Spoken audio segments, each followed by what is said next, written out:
말씀 보겠습니다.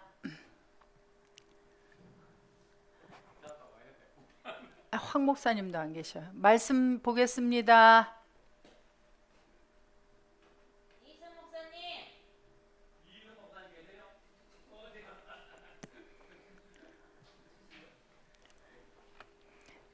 자, 그래서 연약한 자들이 행각 안에 있었고, 그 다음에 소경들이 있었고, 절뚝발이들이 있었고, 그 다음에 이제 혈기 마른 자들이 있습니다. 혈기 마른 자들이 3584번 크세로스라고 하는 단어예요.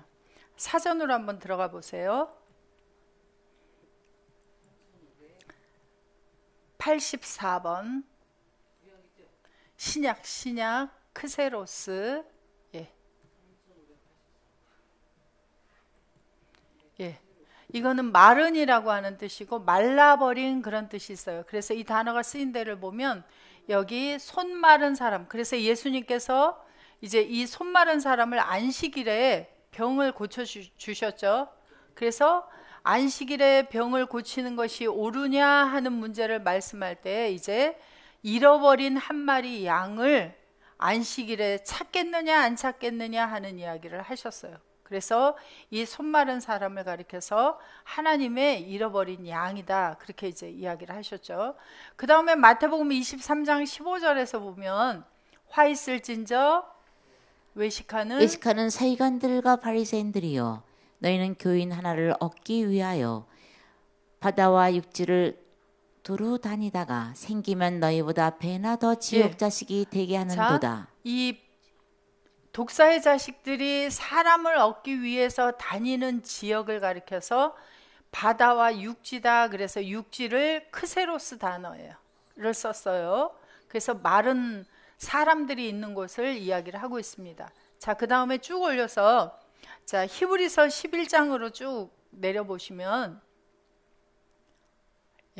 마지막에 쓰인 데가 이제 히브리서 11장 29절인데요. 믿음으로 저희가 홍해를 육지 크세로스 육지같이 건넜으나 애굽 사람들은 이것을 시험하다가 빠져 죽었으며. 그래서 홍해를 가리켜서 크세로스로 이야기를 하고 있습니다. 그래서 자, 이 홍해를 건너는 사건을 고린도전서 10장 1절부터 가서 한번 보시면은요.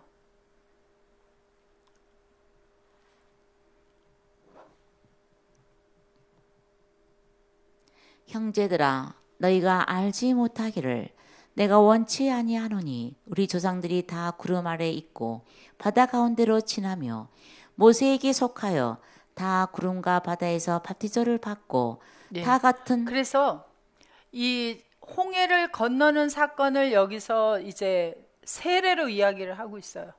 그래서 구름과 바다에서 세례를 받았다 그러는데, 자, 어디를 지나올 때예요?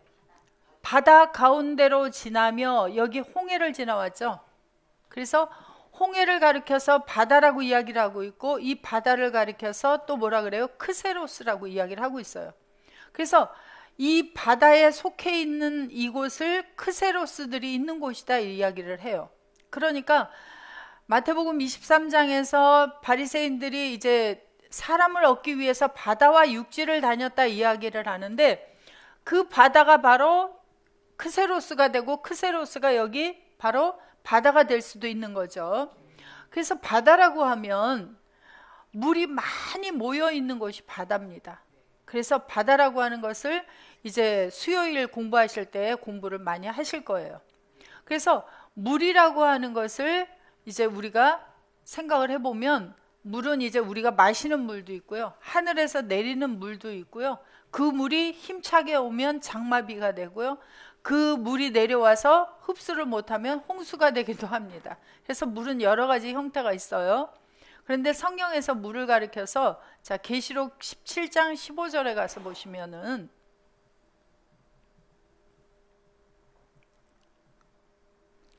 또 천사가 내게 말하되 내가 본 바 음녀에 앉은 물은 백성과 무리와 열국과 방언들이니라. 그래서 물을 가리켜서 뭐라 그래요? 백성들, 무리들, 열국, 나라들, 방언들이다 이렇게 이야기를 하고 있습니다. 그러면 자, 물은 사람 한 사람 한 사람이 많이 있는 것도 물들이죠. 자, 물들은 그러면 물이 사람 하나가 모여서 물들이 되어져요. 그러면 물방울 하나, 물방울 하나, 물방울 하나. 그래서 예를 들어서 이제 창세기, 자, 5장에 한번 5장을 한번 열어보세요.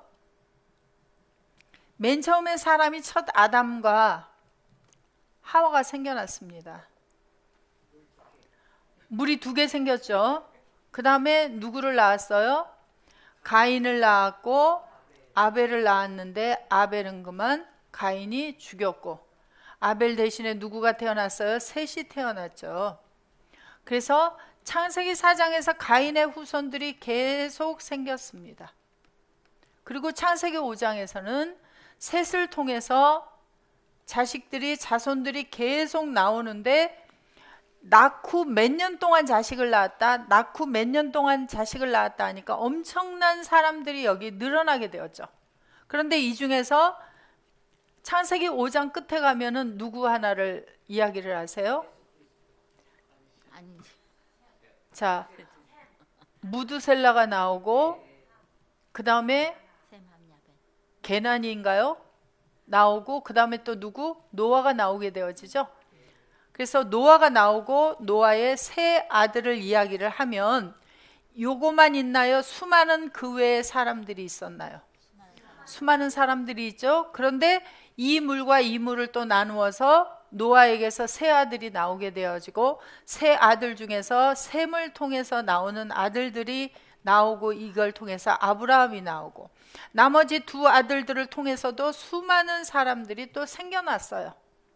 자, 그러면 물방울이 하나 2개 생기다가 많이 생겨나게 되니까, 자, 산골짜기 옹달샘에서 물이 한 방울 한 방울 나오다가 그것이 모여지니까 어떻게 돼요? 시내가 되어지고 강이 되어지고 수많은 사람들이 모여져서 이제 야곱의 12아들을 통해서 애굽에 들어가서 수많은 20세 이상의 남자만 60만, 여자와 아이까지 합하면 수많은 사람들이 애굽에서 나오게 될 때는 바다를 이루게 되어지죠. 그래서 물들을 가리켜서 백성들, 열국들, 무리들, 방언들이다, 그렇게 이야기를 하고 있습니다. 자, 그런데 물은 또 어디에서도 나와요? 배에서도 물이 나와요. 그래서 목소리를 바라면 물들이 생긴다. 왜 물들이 생겨요? 예수님의 말씀을 하시니까 누가 생겼어요? 마태복음 4장에서 그 말을 받아들인 제자들이 베드로, 안드레, 야고보, 요한, 그리고 제자들이 생겨나고 따라다니는 수많은 사람들이 생겨나게 되어졌어요. 그래서 물이 이렇게 생겨나게 되어지는데, 어떤 물이 없는 사람들이 생겨나는 거예요.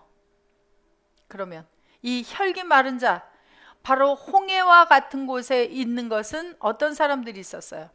자, 우리가 애굽이라고 하는 세상에서 나와서 교회라는 곳으로 올 때 어떤 사람들을 빠져나온 것을 세례다라고도 이야기를 하고, 그 사람들을 가리켜서 혈기 마른 사람들이다, 그렇게 이야기를 하고 있는 거예요. 물들이 많이 있어서 바다 같지만 그 바다는 바로 크세로스다, 그렇게 이야기를 히브리서에서 해주고 있어요. 어떤 물이 없는 사람들이에요? 세상에 있었던 사람들은 말씀이 없는, 생수가 없는 그러한 사람들, 예수가 없는 사람들을 우리가 빠져나와서 이 광야의 교회 같은 곳으로 나오게 되어진 것을 가리켜서 이야기를 하고 있습니다.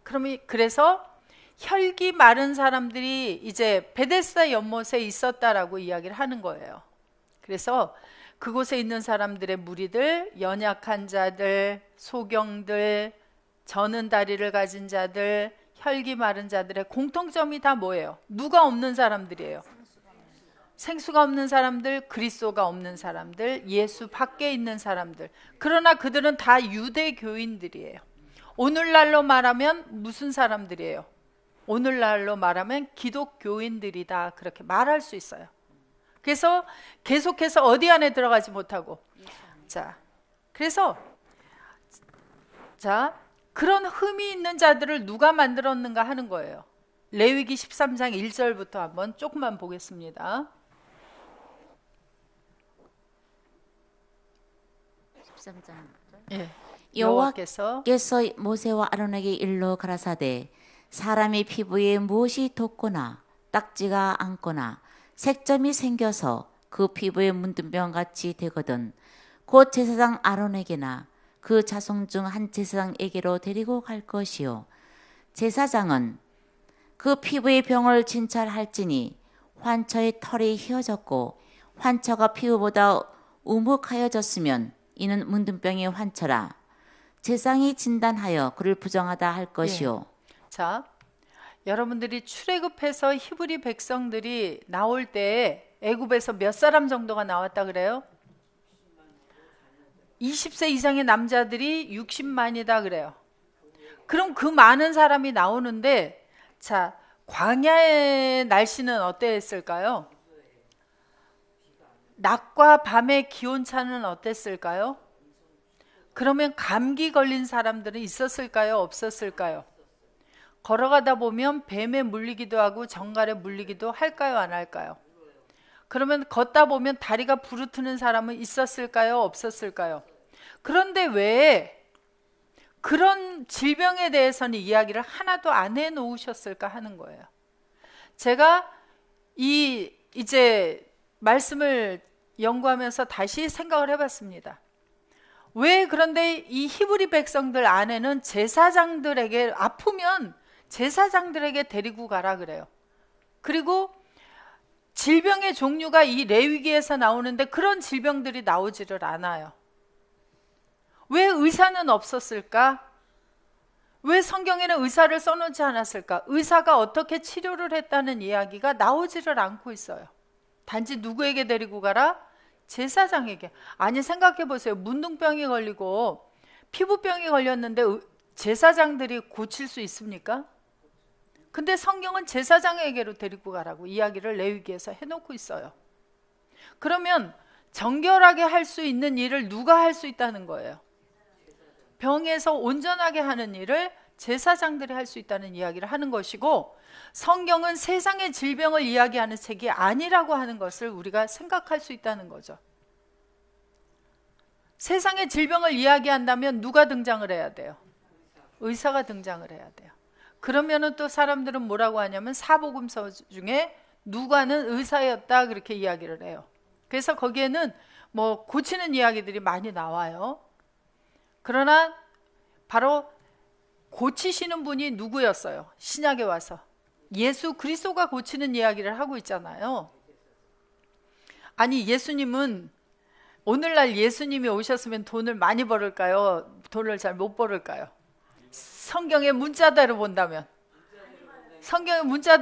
온갖 질병을 다 고치고 그 다음에 죽은 자까지 살리는데 아니 세상의 의사 중에 죽은 자 살리는 의사가 있어요? 없어요? 근데 죽은 자까지 살리시는데 아니 내 목숨만 살려주면 다 내놓겠습니다 하는데 다 내놓으면 예수님은 아주 그냥 부자가 되실 거잖아요.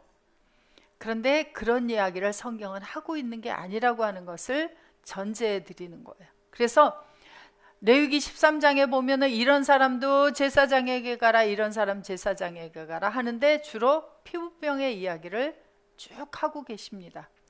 자, 레위기 14장 11절부터 한번 봅니다. 정결케 하는 제사장은 정결함을 받은 자와 그 물건들을 해망문 여호와 앞에 두고 어린 수양 하나를 취하여 기름 한 록과 아울러 속건제로 들이되 여호와 앞에 흔들어 요제를 삼고 그 어린 수양은 거룩한 장소 곧 속죄제와 번제 희생 잡는 곳에서 잡을 것이며 속건 제물은 속죄 제물과 일례로 제사장에게 돌릴지니 이는 지극히 거룩한 것이니라. 제사장은 그 속건제 희생의 피를 취하여 정결함을 받을 자의 우편 깃뿌리와 우편손 엄지가락과 우편발 엄지가락에 바를 것이요 제사장은 또 그 한록의 기름을 취하여 자기 좌편 손바닥에 따르고 우편 손가락으로 좌편 손에 기름을 찍어 그 손가락으로 그것을 여호와 앞에 7번 뿌릴 것이요. 예, 그래서 이렇게 정결하게 하는 의식을 누가 지금 하고 있어요? 어느 제사장들이? 레위 지파 제사장들이 행하고 있었습니다. 자, 예수님 오실 당시에 성전에서, 예루살렘 성전에서 일을 하고 있었던 사람들은 누구예요? 전부 레위 지파 제사장들이 그 일을 하고 있었습니다. 그러면 지금 베데스다 연못에 온 이 사람들에게 자비를 베풀어야 될 사람들이 누구였어요?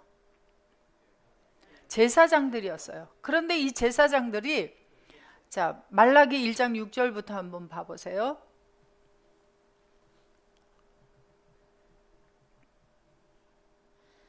내 이름을 멸시하는 제사장들아, 나 만군의 여호와가 너에게 이르기를, 아들은 그 아비를, 종은 그 주인을 공경하나니 내가 아비일진데 나를 공경함이 어디 있느냐? 내가 주인일진데 나를 두려워함이 어디 있느냐? 하나 너희는 이르기를 우리가 어떻게 주의 이름을 멸시하였나이까 하는도다. 너희가 더러운 떡을 나의 단에 드리고도 말하기를 우리가 어떻게 주를 더럽게 하였나이까 하는도다. 이는 너희가 주의 상은 경멸히 여길 것이라 말함을 인함이니라. 예, 레위 지파 제사장들이 여호와 하나님을 멸시하였다 그래요. 더러운 떡을 여호와 앞에 내어놓고 있다, 그렇게 말씀을 하고 있습니다. 자, 당시에 예루살렘 성전에서는 짐승을 잡아 하나님 앞에 드리는 제사를 드렸고, 그리고 백성들이 죄를 사하는 제사를 드리러 오면 그 백성들의 죄를 사하는 제사를 짐승을 잡아서 드려줘야 했습니다. 그런데 그들이 하나님의 눈을 속이고 있는 자들이었어요. 왜? 하나님 앞에 흠 없는 제물을 드려야 함에도 불구하고 그들은 하나님이 이것을 볼까 하고 어떻게 했어요? 그들의 눈에 하나님이 보이지 않았습니다. 그렇기 때문에 병든 것, 저는 것, 이런 짐승들을 백성들에게 팔아먹고, 그리고 백성들이 그러한 제물을 하나님 앞에 드리도록 만들었어요. 그들의 속은 어땠어요? 그들의 속이 완전히 부패되어 있었습니다. 그래서 하나님을 보지도 못하는 그들, 하나님을 두려워하지 아니하는 그들, 하나님을 멸시하는 그들이 백성들을 전부 어떻게 만들고 있었어요? 백성들이 하나님의 말씀대로 살아가도록 만들어야 하는데, 백성들과 함께 하나님을 속이는 일을 동참시키고 있는 그들은 백성들을 전부 어떻게 만들고 있었어요? 전부 백성들을 연약한 자들, 소경들, 절뚝발이들, 혈기 마른 자들, 이렇게 만들고 있었습니다. 오늘날에도 하나님이 보이지 않으면 똑같이 그렇게 행할 수밖에 없어요. 물론 우리도 하나님을 온전히 보느냐 그러면, 그럼 우리는 어때요? 우리도 시시때때로 내가 누구인지를 잊어버리고 사는 수많은 때가 있습니다. 그러나 그 소경의 눈을 다시 열어주시고 또 다시 열어주시고 또 다시 열어주시는 하나님의 인자하심, 끝까지 지켜주시는 헤세드, 그 자비 때문에 우리가 소망이 있는 것이고, 그렇기 때문에 우리가 여기까지 왔고 앞으로도 갈 거예요. 여호와의 열심이 우리를 자라게 하시고 우리를 마침내는 하나님의 사람으로서 이 땅에서 하나님의 일을 감당할 수 있는 사람을 만들어 주실 거예요. 그러하나 이 혈과 육의 몸을 가지고 있는 레위 지파 제사장들은 하나님의 눈을, 하나님만 못 보는 게 아니라 하나님을 속이는 일을 드러내놓고 하는 그러한 사람들이었습니다. 그래서 이 사람들이 바로 요한복음 5장 4절에서 보시면은,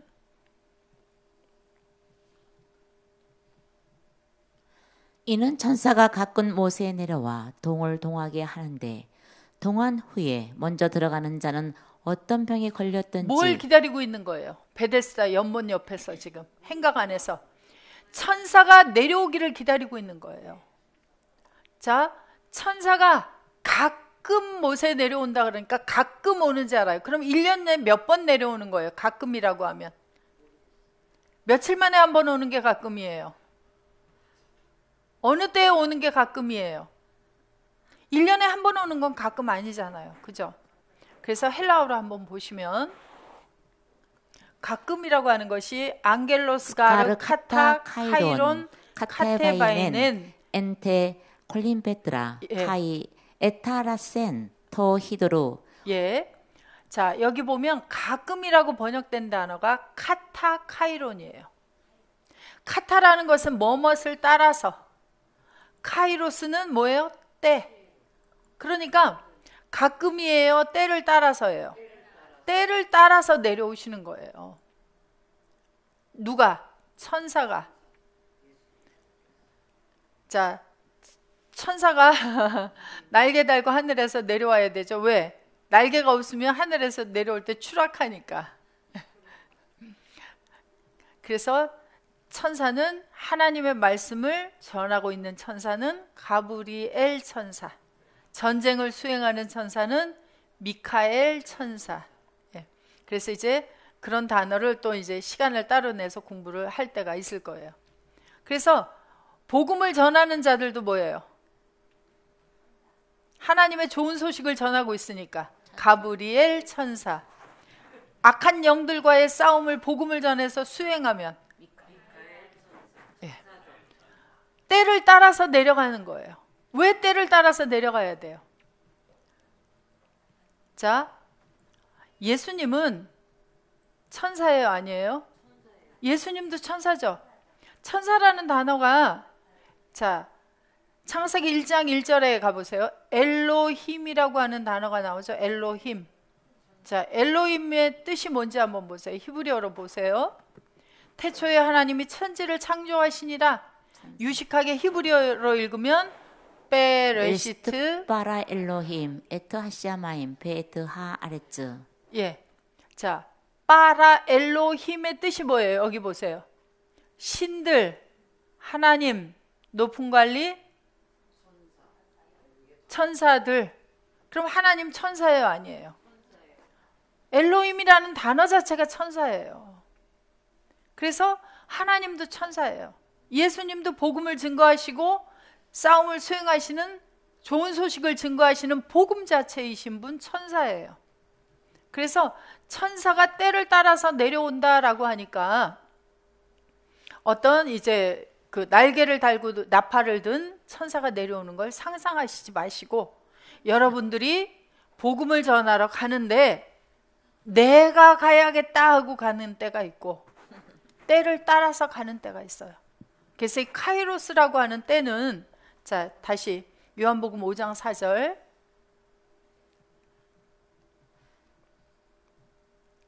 이는 천사가, 아니, 헬라어로 보세요. 카이로스라고 하는 단어를 보겠습니다. 몇 번이에요? 카타카이론, 카타카이로스. 예, 사전으로 한번 가보세요.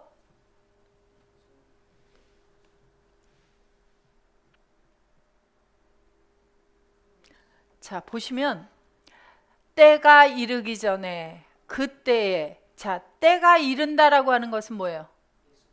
어떤 때, 추수 때가 오든지 심판 때가 오든지 뭐뭐 할 때가 오는 거죠. 그 다음에 그때에 예수께서 대답해야 될 때, 그때예요. 그 다음에 12장 1절. 자, 그때 예수께서 안식일에 밀밭 사이로 가실새 제자들이 시장하여 이삭을 잘라 그래서 먹으니. 11장이 지나고 12장 그때에 또 마태복음 13장 30절에는 추수 둘 다 추수, 때까지, 카이로스. 추수할 때가 됐을 때죠. 그래서 이 카이로스라고 하는 때는 어떤 시점이 되어지는데 그냥 시간적인 것이 지나가는 것이 아니라, 추수 때는 뭐가 나와야 돼요? 알곡들이 나와야 되고 가라지가 나와야 추수 때가 되어져요. 그러면 추수할 추수꾼이 또 와야 되죠. 그래서 어떤 것이 나타나는 때를 가리켜서 카이로스라고 이야기를 하고 있습니다. 자, 그러면 예수님이 복음을 전하러 오셨어요. 자, 마태복음 4장 17절 보세요.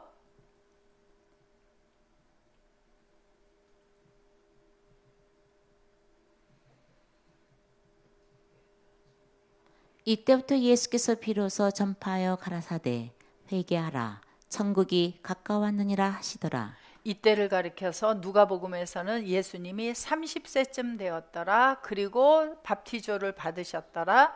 그리고 나서 큰 빛이 비춘다라고 이야기를 하고 있어요. 그러면 큰 빛이 등장할 시점이 바로 이때로부터 해서 바로 이때가 되어진 거예요. 자, 우리들도 복음을 증거할 때는 어떤 때예요? 내가 혼자 나가는 때입니까? 주님이 가셔야 할 때 그때 같이 나가게 되어집니까? 주님은 그러면 혼자 자기의 마음대로 이때가 되었구나 나가십니까? 아버지가 일하실 때 같이 일을 하시는 겁니까? 그러면 예수님 천사는 누구를 따라서 내려오는 거예요?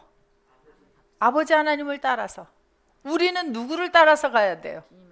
예수님을 따라서 가야 돼요. 그래서 천사가 내려가는데 가끔 내려가는 게 아니라, 그럼 가끔 내려가면 나머지는 쉬고 있나요? 그게 아니라 뭐예요? 때를 따라서 빛이 비춰지는 빛이신 분을 따라서 가고 있는 것을 가리켜서 뭐라고 해요? 때를 따라서 그렇게 이야기를 하고 있습니다. 그래서 때를 따라서 천사가 어디에 내려와요? 베데스다 연못에 내려오고 있었다라고 이야기를 하고 있어요. 자,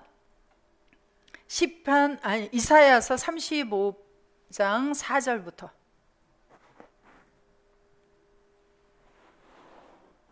겁내는 자들에게 이르기를 너는 굳세게 하라. 두려워 말라. 보라 너희 하나님이 오사 보수하시며 보복하여 주실 것이라. 그가 오사 너희를 구하시리라 하라. 그때의 소경이 눈이 밝을 것이며. 그때가 언제예요? 그때가 누가 오는 때예요? 너희 하나님이 오사 보수해 주시는 때. 누가 와야 돼요? 하나님이 오시는 그때.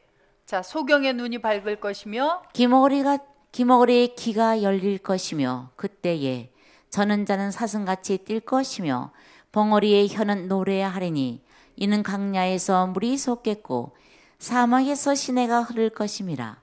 뜨거운 사막이 변하여 못이 될 것이며 메마른 땅이 변하여 원천이 될 것이며 사랑의 눕던 곳에 실랑의 눕던 곳에 풀과 갈대와 부들이 날 것이며 거기 대로가 있어 그 길을 거룩한 길이라. 일컫는 바 되리니 깨끗이 못한 자는 지나지 못하겠고 오직 구속함을 입은 자들을 위하여 있게 된 것이라. 음해한 행위는 그 길을 범치 못할 것이며 거기는 사자가 없고 사나운 짐승이 그리로 올라가지 아니하므로 그것을 만나지 못하겠고 오직 구속함을 얻은 자만 그리로 행할 것이며 여호와의 손향함을 얻은 자들이 돌아오되 노래하며 시온에 이르러 그 머리 위에 영영한 희락을 띠고 기쁨과 즐거움을 얻으리니 슬픔과 탄식이 달아나리로다. 자, 이게 누구 이야기예요? 자, 하나님이 어디에 오셨어요? 그때 사막과 같았고 소경과 같았고 벙어리와 같았고 누구에게 오신 거예요? 이사야서 35장을 읽을 때 저기 어디에 오시는 이야기가 되면 안 되죠. 바로 소경과 같은 나에게, 하나님의 나라에 대해서 말할 줄 모르는 나에게, 메마를라 있는 생수가 없는 나에게 오신 하나님이 오셨단 말이에요. 그때 눈이 열려지고 입이 열려지고 결과가 어떻게 되어져요? 기쁨과 즐거움을. 그래서 속량함을 얻은 자들만. 자, 조금만 8절부터 내려보세요. 8절. 자, 거기 대로가 있어 그 길을 거룩한 길이라 일컫는 바 되리니 깨끗이 못한 자는 지나지 못하겠고. 예, 깨끗이 못한 자는 지나지 못해요. 그리스도 예수 안에서 깨끗하게 되어진 자들만. 사자가 없어요. 사나운 짐승이 없어요. 악한 짐승들이 없어요. 짐승과 같은 누구가? 바로 예수 그리스도 안에는 악한 짐승이 없어요. 그래서 오직 구속함을 얻은 자만 예수 그리스도 안으로 들어가서 바로 행하는 이야기를 하고 계세요. 그래서 우리 속에 즐거움과 기쁨이 있을 것이다 그러는데 즐겁지 않대요. 왜 안 즐거워요? 예, 훈련받는 과정 중에 자, 제가 얼마 전에도 이렇게 보니까 그 무슨 특전사 훈련 그런 거는 일반 군대하고 훈련이 같은가요? 다른가요? 안 가보고 어떻게 하세요? 들어서 알죠? 들어서. 예. 그러니까 특전사에는 특전사 요원이 많아요, 적어요? 적어요. 일반 군대는 아무나 다 가죠. 근데 그 특전사는 들어갈 때 아무나 뽑나요? 특별한 사람들을 뽑나요? 그러니까 그 훈련을 견딜 수 있을 만한 사람들. 근데 들어가서도 또 못 견디면 어떻게 되나요? 그죠? 일반 군인으로 바뀌어버린대요. 여러분들은 하나님 나라의 특전사들이에요. 훈련을 어떻게 받아야 돼요? 다시 소경으로 갔다가 왔다가 귀머거리로 갔다가 왔다가 이렇게 되면 돼요, 안 돼요? 안 되니까 특별한 훈련을 시키는데 야곱은 몇 년 받았다고요? 20년을 받고도 내려오기까지 아버지 집에 도착하기까지 그 기간에 또 훈련이 있었어요. 세겜 땅에 가서 디나가 겁탈당하는 그 과정 겪었죠. 그리고 나서 베델로 올라가서 그 하란에서 가지고 왔던 거 다 묻어버렸어요. 요셉은 몇 년을 받았어요? 그러면 지금 이 베데스다 연못에 있는 자를 이야기하는데 몇 년 된 병자가 나와요? 38년 동안 가만히 있었죠. 자, 그래서 우리 속에 온전한 그분으로 인한 온전한 기쁨과 감사와 즐거움이 우리가 하나님의 아들이라는 것 때문에 그래서 우리 마음 속에 내게 주어진 이 기쁨, 주님이 오셔서 나를 이렇게 만들어주신 이 기쁨을 전하고자 하는 그 기쁨의 열망이 샘솟듯 해서 우리가 주님으로 인하여 나가야 되는데 처음에는 내가 좋으니까 내가 가요. 그래서 때를 따라서 움직일 수 있는 그러한 훈련 기간 중에 즐거움도 기쁨도 때로는 없을 수도 있다. 자, 미가서 4장 6절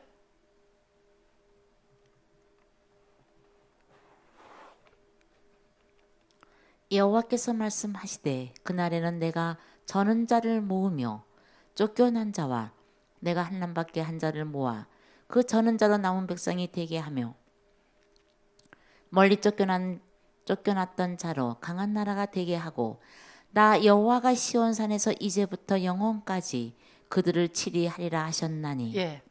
그래서 여호와 하나님께서 쫓겨난 자들을 그날이 되면 모으겠다. 저는 자들도 모으겠다. 환난 받게 한 자들도 모아주겠다. 라고 약속을 하셨어요. 그러니까 지금 이 베데스다 연못에서 기다리고 있는 사람들은 뭘 기다리고 있어요? 하나님이 오시는 때 그날이 되기를 간구하고 간절히 기다리고 있는 자들이에요. 오늘날에 그러한 자들이 많이 있을까요? 적을까요? 예, 우리의 눈을 열어서 그러한 자들을 보게 하시고 가서 이제 증거하게 하시기를 기도합니다. 자, 그래서 레위 지파 제사장들로는 할 수가 없었어요. 히브리서 7장 12절부터 보겠습니다.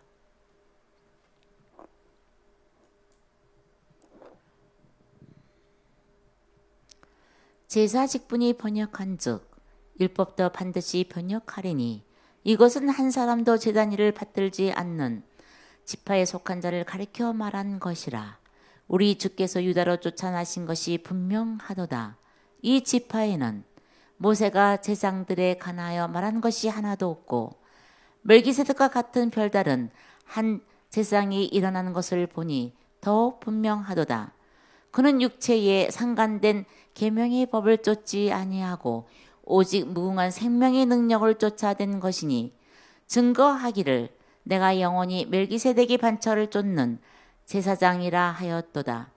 전엔 계명이 연약하며 무익함으로 패하고 율법은 아무것도 온전케 못할지라.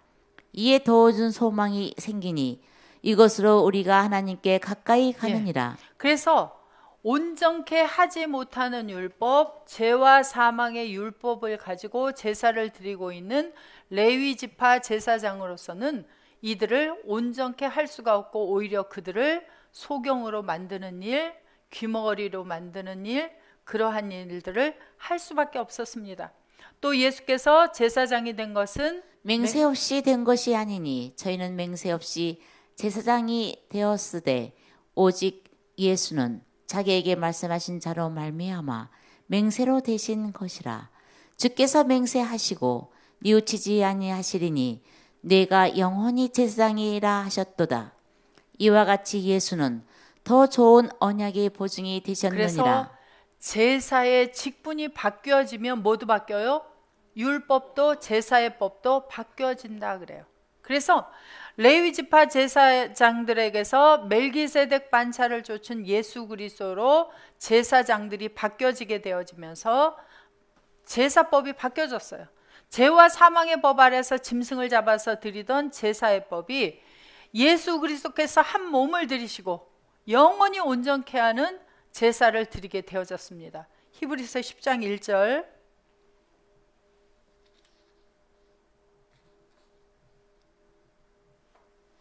율법은 장차 오는 좋은 일의 그림자요 참 형상이 아니므로 해마다 늘 드리는 바 같은 제사로는 나오는 자들을 언제든지 온전케 할 수 없느니라. 그래서 예수님께서 10절에 10장 10절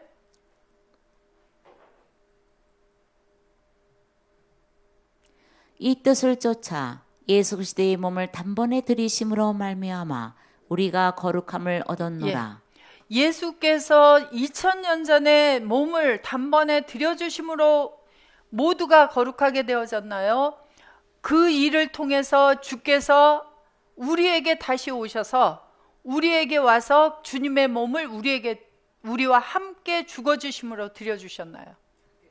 이 히브리서에서 그리스도의 몸을 단번에 들이심으로 말미암아 하는 것은 나의 죄값을 가지고 주님이 오셔서 함께 죽어주심의 이야기를 하고 있는 거예요. 그래서 죽어주시는 장소가 나에게 와서 함께 죽어주심입니다. 그렇게 해서 드려주심으로 우리가 거룩함을 얻었노라 그래요. 그래서 거룩함을 얻는 장소가 고린도전서 1장 2절에서 보시면 그리스도 안에서 거룩하여지고예요.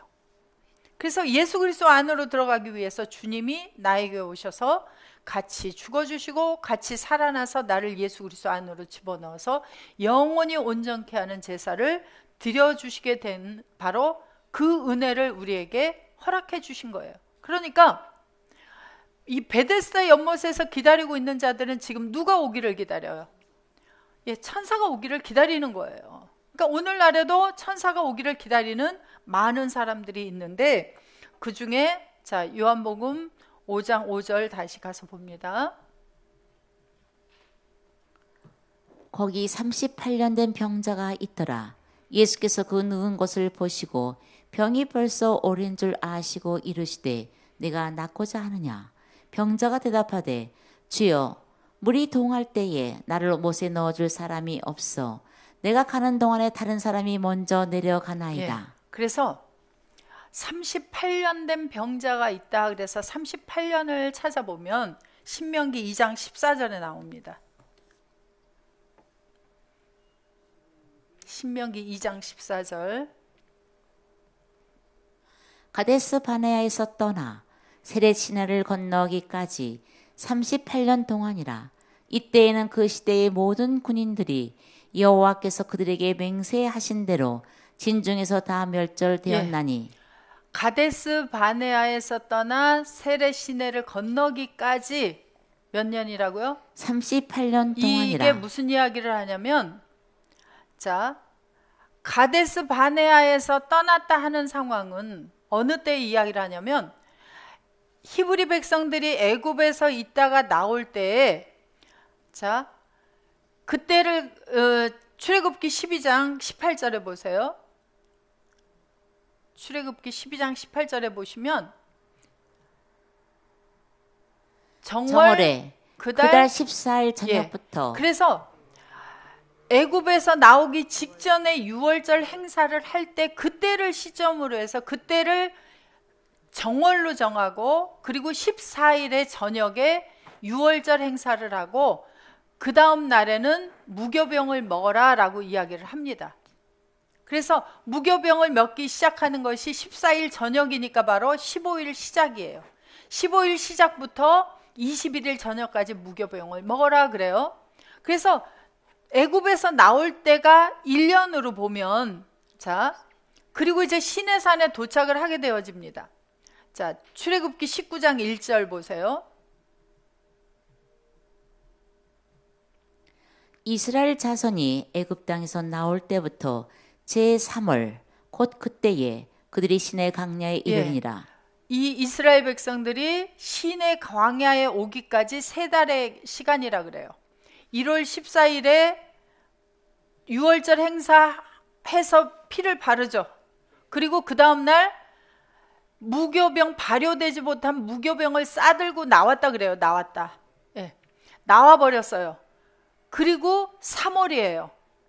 3월이니까 많은 시간이 지나지 않았죠.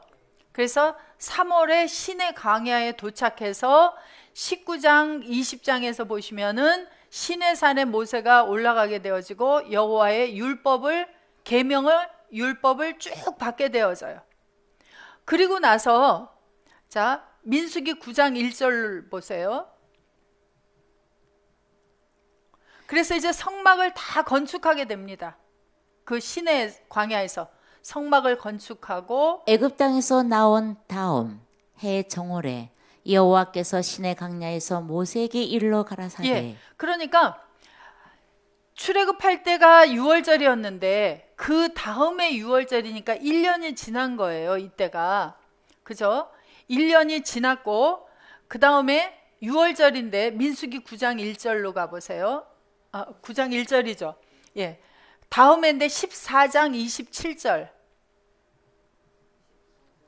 민수기 14장 27절에 보면 나를 원망하는 이 악한 해중을 내가 어느 때까지 참으랴. 예, 그래서 가데스 바네아에 이르러서 이제 가나안을 정탐하게 만들어요.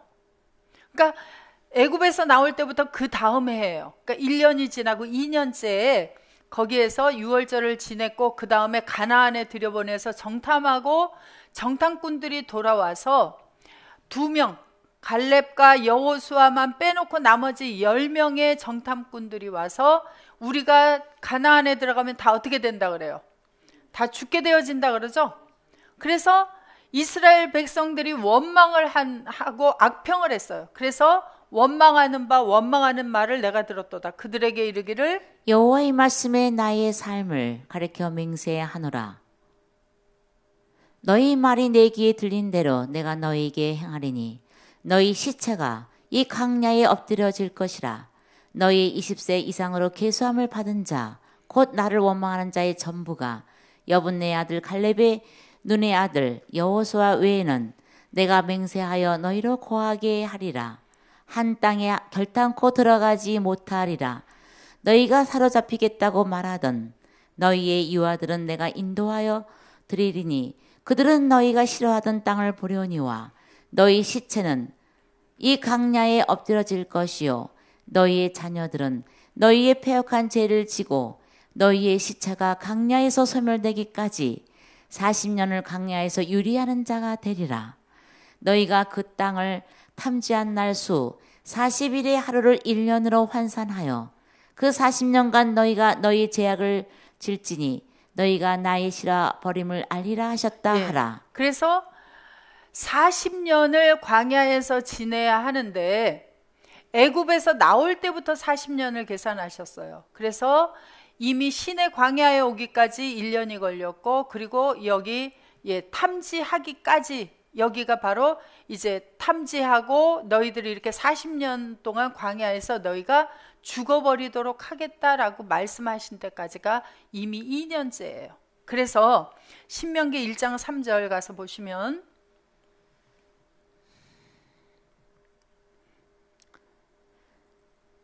제40년 11월 그달 아니요, 그대로 읽으시면 돼요.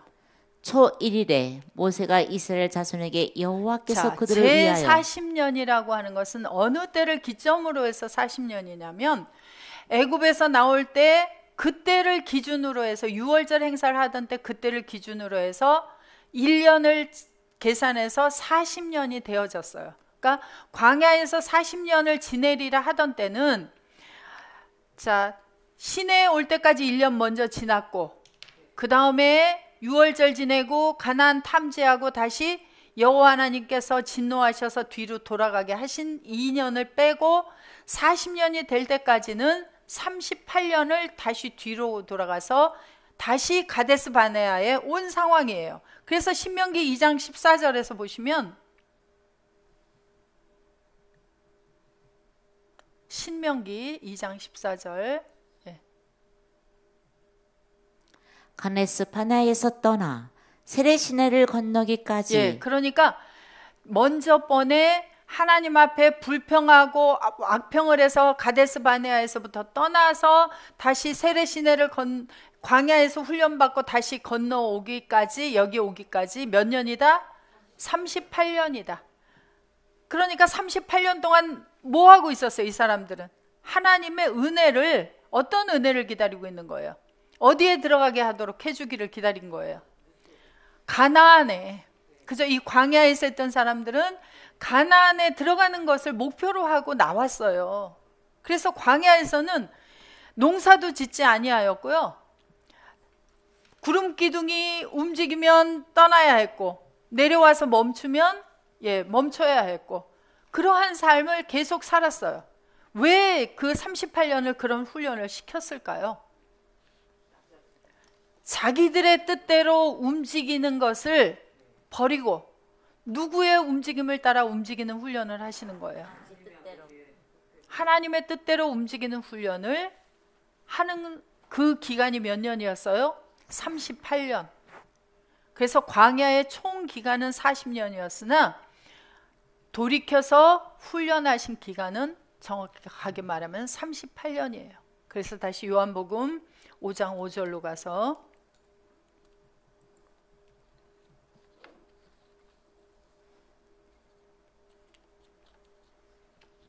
거기 38년 된 병자가 있더라. 예수께서 그 누운 것을 보시고 병이 벌써 오랜 줄 아시고 이르시되 내가 낫고자 하느냐. 38년 된 병자에게 지금 예수님께서 뭐라고 말씀하셨어요? 내가 낫고자 하느냐 그랬어요. 자, 신명기 11장 26절 한번 가봅니다. 자, 38년이 마무리되어진, 그러니까 총 40년이 마무리되어진 이스라엘 백성들을 향해서 26절 말씀하십니다. 내가 오늘날 복과 저주를 너희 앞에 두나니 너희가 만일 내가 오늘날 너희에게 명하는 너희 하나님 여호와의 명령을 들으면 복이 될 것이요 너희가 만일 내가 오늘날 너희에게 명하는 도에서 돌이켜 떠나 너희 하나님 여호와의 명령을 듣지 아니하고 본래 알지 못하던 다른 신들을 쫓으면 저주를 받으리라. 다시 26절 내려보세요. 뭐라고 말씀하셨어요? 너희 앞에 무엇을 둔다? 다시 가나안 땅을 바라보는 곳에 도착한 이 이스라엘 백성들 38년 훈련을 받고 돌아온 이들에게 말씀하신 건 뭐였어요? 복과 저주를 너희 앞에 두었다. 선택을 해라요. 그러니까 38년이 된 이 시점은 무엇을 선택해야 되느냐, 어떤 게 놓였냐면 복을 선택하느냐 저주를 선택하느냐가 다시 그들 앞에 놓인 거예요. 첫 번째 가데스 바네아에 왔을 때에도 하나님의 명령을 쫓아갈 것이냐 명령을 불평하고 원망하고 거스리고 돌아갈 것이냐 하는 것을 선택하는 때였고 다시 38년 훈련을 받고 돌아온 때에도 다시 여호와 하나님의 명령을 듣고 따를 것이냐 다른 신을 쫓을 것이냐 하는 선택의 기점이 놓인 때가 바로 이 38년의 마지막의 시점이었습니다. 자, 오늘날 우리들에게는 어떤 것이 놓여 있습니까? 매일매일. 그래서 사도 바울은 말하죠. 나는 날마다 누가 나에게서 살아나기 위해서 나로 내 안에서 그리스도께서 사는 삶이 되어지기 위해서 나는 날마다 죽는다 그래요.